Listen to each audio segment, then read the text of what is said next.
Hello everyone. आज मैं हिंदी क्षितिज class 10 chapter 2 की नई वीडियो राम लक्ष्मण परशुराम संवाद को लेकर आई हूँ। इसकी पहली चौपाई है, नाथ शंभु धनु भंजनी हारा होई केउ एक दास तुम्हारा।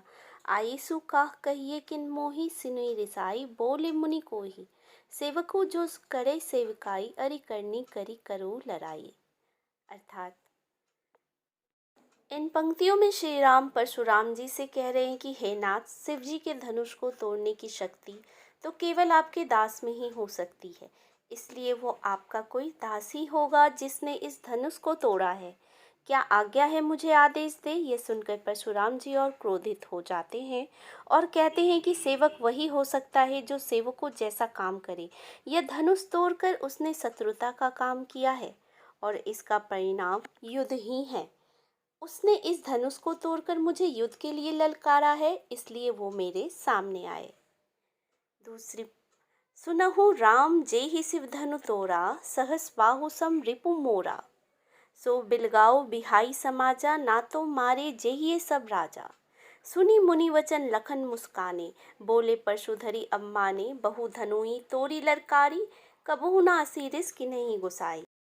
ये ही धनु पर ममता के ही हेतु सुनी रिसाई का भृगु कुल केतु।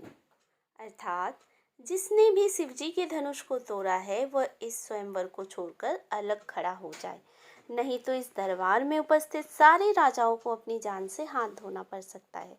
परशुराम के क्रोध से भरे स्वर को सुनकर लक्ष्मण उनका मजाक उड़ाते हुए कहते हैं, हे मुनिवर, हम बचपन में खेल खेल में ऐसे कई धनुष तोड़ चुके हैं, तब तो आप क्रोधित नहीं हुए, परंतु इस धनुष को आपको इतना प्रिय क्यों है जो इसके लिए आप इतना क्रोधित हो उठे हैं और उससे युद्ध करने के लिए तैयार हो गए हैं। अगली पंक्ति, रे नृप बालक काल बस बोलत तो ही ना संभार धनु ही सम त्रिपुरारी धनु विदित सकल संसार। परशुराम जी कहते हैं, हे राजपूत, तुम काल के वश में हो, अर्थात तुम में अहंकार समाया हुआ है और इसी कारणवश तुम्हें यह नहीं पता चल पा रहा है कि तुम क्या बोल रहे हो। क्या तुम्हें बचपन में तोड़े गए धनुष एवं शिव जी के इस धनुष में कोई अंतर नहीं दिख रहा जो तुम इनकी तुलना आपस में कर रहे हो। बड़े ही क्रोधित होकर लखन कहा, हंसी हमरे जाना सुनहु देव सब धनुष समाना। का क्षति लाभु जुन धनु तोरे देखा राम नयन के भोरे। छुअत टूट रघुपति ना दोसु मुनि बिनु काज करियो कत रोसु। परशुराम की बात सुनने के उपरांत लक्ष्मण मुस्कुराते हुए व्यंग पूर्वक उनसे कहते हैं, हमें तो सारे धनुष एक जैसे ही दिखाई देते हैं, किसी में कोई फर्क नजर नहीं आता। फिर पुराने धनुष के टूट जाने पर क्या आफत आ गई, आप इतना क्रोधित हो उठे हैं। लक्ष्मण परशुराम जी से यह बात कर रहे थे, तब उन्हें श्री राम तिरछी आंखों से चुप रहने का इशारा करते हैं और आगे लक्ष्मण कहते हैं कि धनुष टूटने में श्री राम का कोई दोष नहीं है, क्योंकि इस धनुष को श्री राम ने केवल मात्र छुआ था और वो टूट गया है और आप व्यर्थ ही क्रोधित हो रहे हैं। बोले चिते परसु की ओरा रेसठ सुनहि सुभाव न मोरा। बालकु बोली बंधो नहीं तोही केवल मुनि जर जानहि मोही। बाल ब्रह्मचारी अति कोही विश्व विदित क्षत्रि कुल द्रोही। भुजबल भूमि भूप बिनु किन्ही विपुल बार महिदेव देनहि। सहस बाहु छेद निहारा परसु विलोकी मही कुमारा। परशुराम जी ये पंक्ति कहते हैं, परशुराम लक्ष्मण जी की इन व्यंग से भरी बातों को सुनकर और भी ज्यादा क्रोधित हो जाते हैं और वो अपने फरसे की तरफ देखकर बोलते हैं, हे मूर्ख लक्ष्मण, लगता है तुझे मेरे व्यक्तित्व के बारे में नहीं पता है। मैं अभी तक बालक समझकर तुम्हें क्षमा कर रहा था, परंतु तुम मुझे एक साधारण मुनि समझ रहे हो। मैं बचपन से ही ब्रह्मचारी हूँ, सारा संसार मेरे क्रोध को अच्छी तरह से पहचानता है। मैं क्षत्रियों का सबसे बड़ा शत्रु हूँ। अपने बाजुओं के बल पर मैंने कई बार इस पृथ्वी से क्षत्रियों का सर्वनाश किया है और इस पृथ्वी को जीतकर ब्राह्मणों को दान में दिया है। इसलिए राजकुमार लक्ष्मण, मेरे फरसे को तुम ध्यान से देख लो। ये वही है जिससे मैंने सहस्वारों का संहार किया है। मातु पितहि जनी सोच बस करसी महिष किशोर, गर्भ न के अर्भक दलन परसु मोर अति घोर।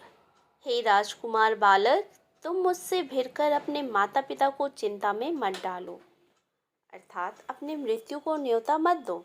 मेरे हाथ में वही फरसा है जिसकी गर्जना सुनकर गर्भ में पल रहे बच्चे का भी नाश हो जाता है। बिहसी लखनऊ बोले मृदुबानी, अहो मुनुसी महाभट मानी, पुनि पुनि मोहि दिखाव कुठारू, चहत उरावन फूकी पहारू। यह कुमर बतिया कोऊ नाही, जे तर्जनी देखी मरी जाही। अर्थात परशुराम की डींगे सुनकर लक्ष्मण जी मुस्कुराते हुए बड़े ही प्रेम भाव से कहते हैं कि परशुराम तो जाने माने योद्धा निकले, आप तो अपना फरसा दिखाकर ही मुझे डराना चाहते हैं, मानो फूंक से ही पहाड़ उड़ाना चाहते हो। परंतु मैं कोई छुई मुई का वृक्ष नहीं जिसे आप अपनी तर्जनी उंगली दिखाकर मुरझा सकते हैं। देखी कुठारू सरासन बाना, मैं कछु कहा सहित अभिमाना, भृगु सुत समझी जनेऊ बिलोकी, जो कछु कहूँ सहोसरिस रोकी। सुर महिसुर हरिजन अरु गाई, हमरे कुल इन पर ना सुराई, बंधे पापू अब कीर्ति हारे, भारतु पाप पड़ू तुम्हारे। कोटि कुलिस सम वचन तुम्हारा, व्यर्थ धरहूँ धनु बाण कुठारा। अर्थात लक्ष्मण जी कहते हैं, मैंने आपके हाथ में कुल्हाड़ी और कंधे पर टंगे तीर धनुष देखकर आपका एक वीर योद्धा समझा था और अभिमान पूर्वक कुछ कह दिया। आपको ऋषि भृगु का पुत्र मानकर कांधे पर जनेऊ देखकर आपके द्वारा किए गए अपमान सहन कर लिए। वैसे भी हमारे कुल की परंपरा है कि हम देवता, ब्राह्मण, भक्त एवं गाय के ऊपर अपनी वीरता नहीं आजमाते। आप तो ब्राह्मण हैं और मैं आपका वध करूं तो पाप मुझे ही लगेगा। आप अगर मेरा वध भी कर देते हैं तो मुझे आपके चरणों में झुकना पड़ेगा। यही हमारे कुल की मर्यादा है। फिर आगे लक्ष्मण कहते हैं कि आपके वचन ने किसी वृक्ष की भांति कठोर है, तो फिर आपको कुल्हाड़ी धनुष की क्या आवश्यकता। जो बिलो की अनुचित कहूँ, क्षमहु महामुनि धीर, सुनी सरोस भृगुवंश मणि बोले, गिरा गंभीर। लक्ष्मण यह सुनकर ऋषि विश्वामित्र जी ने परशुराम जी से कहा कि हे मुनिवर, यदि इस बालक ने आपका अपमान किया है, आपको कुछ अनाप शनाप बोला है, तो कृपया इसे क्षमा कर दें। इसके लिए मैं क्षमा प्रार्थी हूँ। ये बातें कहकर विश्वामित्र जी ने परशुराम जी से क्षमा मांगी। यह संवाद सीता स्वयंवर में शिव जी के धनुष के टूट जाने के पश्चात परशुराम के आगमन पर राम, लक्ष्मण और विश्वामित्र के द्वारा की गई थी। ये थी आज की वीडियो।